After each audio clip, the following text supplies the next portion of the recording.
জিও হাসো বলে একটা ছোট্ট ব্লগ শুরু করছি। আজকে ছিল এবারে এসে প্রথম ক্লায়েন্ট লাঞ্চ।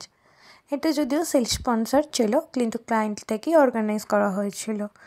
যে টিমটাতে এখন আছি সেই টিমের কিছুজন মানুষ মিলে প্ল্যান করেছিল, এবং তারা সেই মানুষগুলো প্রচণ্ড হাসি খুশি, এবং তারা অফিসের কাজের সাথে সাথে সমস্ত লাইফটাকে এনজয় করাতেও প্রায়োরিটি দেয়।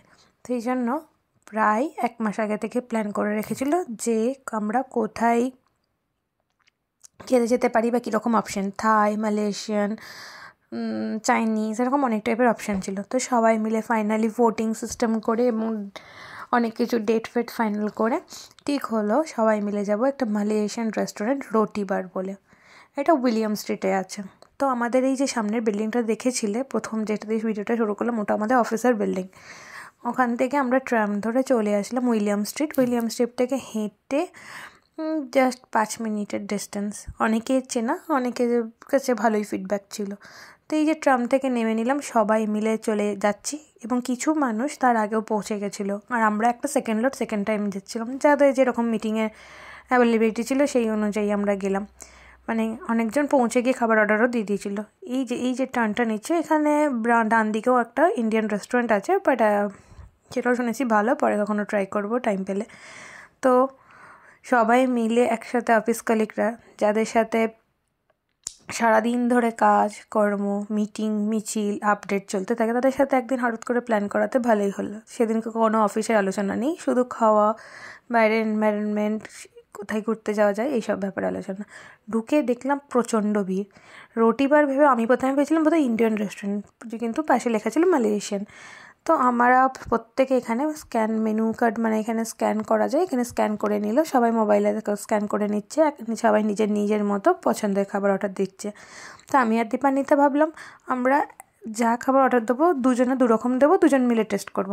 দেখতেই পাচ্ছি এক একজন এক এক রকম কান্ট্রি, তারা তাদের মতো পছন্দ মতো খাবার দিচ্ছে। এই সাইডের অনেকেই ইন্ডিয়ান ছিল, ক্লায়েন্ট সাইড, অথচ ইন্ডিয়ান, তারা তাদের মতো বিরিয়ানি বা তাদের ওন ফুড অর্ডার দিয়েছে। আমরা আমাদের মতো প্রথমে ঠিক করলাম বিরিয়ানি, তো সবসময় খাই, মালয়েশিয়ান রেস্টুরেন্টে এসে বিরিয়ানি খাবো না। আমি চিন্তায় ছিলাম ঝাল খাবার নিয়ে। তো সবাই বললো যে এখানে ঝাল খাবার হয় না, মোটামুটি খাওয়া যায়, ঝাল সেটা দেয় না। তো আমি নিয়ে নিয়েছিলাম একটা মোগলাই টাইপের আইটেম, ইনগ্রেডিয়েন্টস আর প্রিপারেশনটা পড়ে সেরকমই লেগেছিলো। আর দীপান্বিতা আর অনির্বাণদা নিয়েছিল মাটন কষা রুটি, তপেনদা একটা নিয়েছিল নতুন টাইপের খাবার, আর নামটা ভুলে গেছি এই মুহূর্তে। আর এই যে অরিত্র আর এই দিদিটা নিয়েছিলেন যে সিঙ্গাপুর নুডলস। কোয়ান্টিটিটা খুবই কম থাকে, কিন্তু আমরা যে আইটেম নিয়েছিলাম খাওয়ার খুব টেস্টিও ছিল, আর অনেক রকম গল্প হয়ে উঠল। আর ইনি যে সবচেয়ে লম্বা মতো মানুষটি আছেন, ইনি মেন উদ্যোক্তা, আর একজন ছিলেন ডেভিড বলে। ওনাদের উদ্যোগেই আজকে আমাদের এই লাঞ্চটা হলো। Thank you, see you again বলে লেখা ছিল, দেখতেই পাচ্ছ ওদের ল্যাঙ্গুয়েজে অনেক কিছু লেখা ছিল। সবাই খাওয়া দাওয়া করে, ফিডব্যাকও ভালো ছিল, সবাই নিজের পছন্দ মতো ডিশ নিয়েছিল, এবং খাওয়া দাওয়া করে সবাই চলে এলো ট্রামে ওঠার উদ্দেশ্যে। এবং ট্রামে করে আমরা আবার ব্যাক করে গেলাম অফিস, গিয়ে আবার বাকি অফিসটাতে অফিস করলাম। এটা ছিল অফিস আওয়ার্সের মধ্যে লাঞ্চ টাইমটাকে আমরা ইউটিলাইজ করেছিলাম। ওই 1 থেকে 1.5 ঘন্টার পুরো প্ল্যান ছিল, যাওয়া আসা সব নিয়ে ওই 1.25 ঘন্টার কাছাকাছি হয়ে গেছিলো। আবার সেকেন্ড টাইম ট্রাম নিয়ে সবাই মিলে একসাথে, এবার আসার সময়টা একসাথে করে এলাম। আর দিনের শেষে আমার প্রাপ্তি হলো, আমি যে টিমের সাথে এত বছর ধরে কাজ করি সেই টিমের একজন হেড ওনারের কাছ থেকে চকলেটটা।